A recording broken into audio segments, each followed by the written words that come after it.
हर साल 1 फरवरी को budget present होता है। बट हर साल ही प्रेजेंट होता है, बट इस बारी बजट बहुत ही स्पेशल है।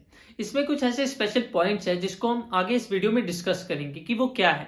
बट उससे पहले आपको हिस्ट्री के कुछ इंपॉर्टेंट टर्म्स के बारे में या कुछ इंफॉर्मेशन गेन करनी चाहिए जिससे आप इसको आसानी से समझ सकते हो।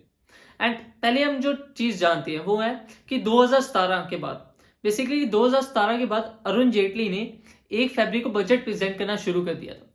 उन्होंने 2 महीने पहले फिस्कल ईयर से, फिस्कल ईयर बेसिकली मतलब वो दिन होता है जब कंपनीज के अकाउंट सेटल होते हैं और नए अकाउंट्स बनाए जाते हैं। एंड नए अकाउंट्स 1 अप्रैल को बनाए जाते हैं। एंड इससे 2 महीने पहले मतलब 1 फरवरी को बजट प्रेजेंट होता है।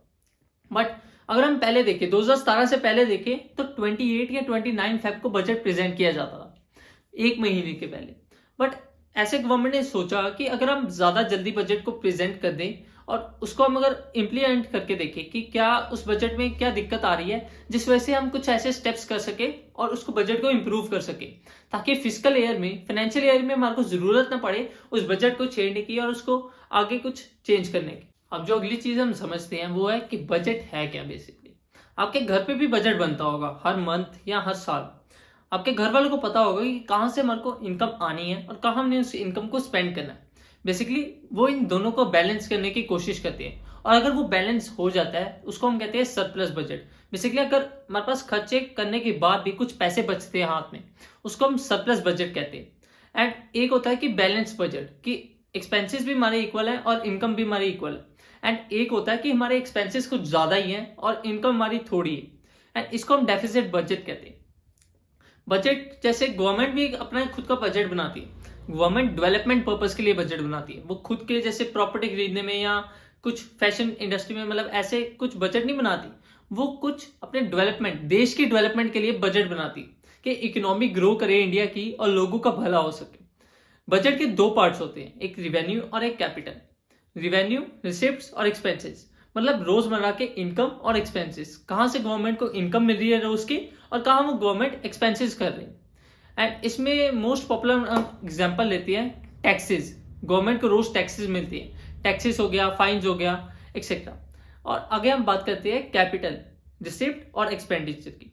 कैपिटल रिसिप्ट का मतलब है कि वो आइटम्स जो कि गवर्नमेंट के एक्सपेंडिचर, लाइबिलिटी को बढ़ाए एंड एसेट्स को कम करे। एंड कैपिटल एक्सपेंडिचर का मतलब होता है कि वो चीजें, वो आइटम्स जो कि गवर्नमेंट के एसेट्स को बढ़ाए एंड लाइबिलिटीज को कम करे।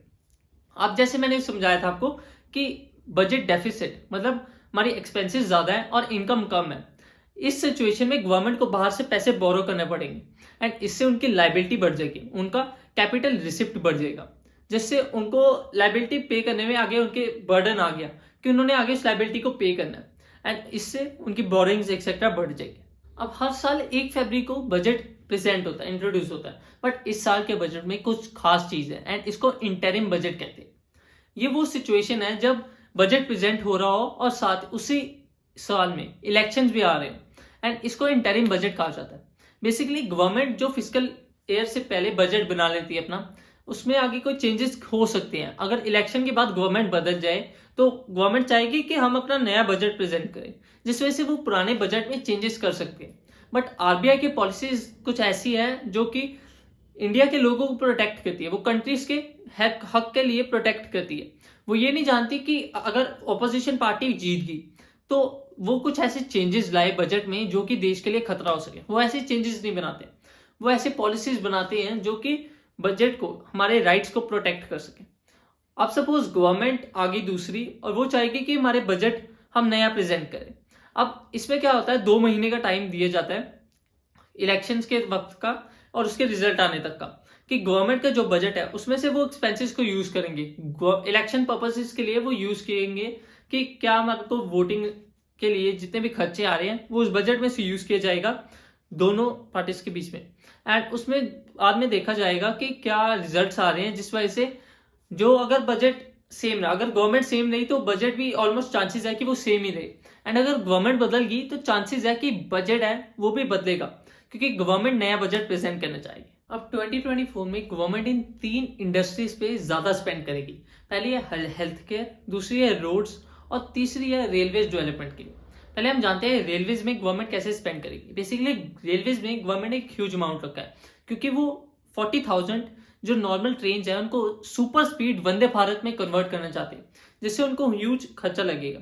एंड आप देख सकते हो कि राम मंदिर के बनने के बाद जितने भी होली साइट्स हैं, जितने भी स्पिरिचुअल प्लेसेस हैं, उनमें लोग ज्यादा रेलवेज के थ्रू जा रहे हैं एंड आना जाना कर रहे हैं, जिस वजह से रेलवेज में बहुत ज्यादा लोग इन्वेस्ट कर रहे हैं एंड बहुत अच्छा उनको फायदा मिल रहा है रेलवेज की वजह से।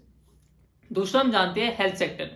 गवर्नमेंट 14 साल तक के बच्चों के लिए फ्री वैक्सीन प्रोवाइड करी है एंड गवर्नमेंट ने हेल्थ सेक्टर के लिए बहुत अच्छा बजट रखा है, क्योंकि उनका ये मानना है कि हेल्थ में जितना अगर हम इन्वेस्ट करेंगे उतना ही लोगों में इन्वेस्ट होगा, क्योंकि अगर अच्छी हेल्थ नहीं होगी तो अच्छी प्रोडक्टिव तरीके से काम नहीं हो सकता, जिस वजह से गवर्नमेंट बहुत अच्छी तरह से इस साल भी हेल्थ में स्पेंड कर रही है। थर्ड, हम देखते हैं रोड में कैसे डेवलपमेंट हो रही है।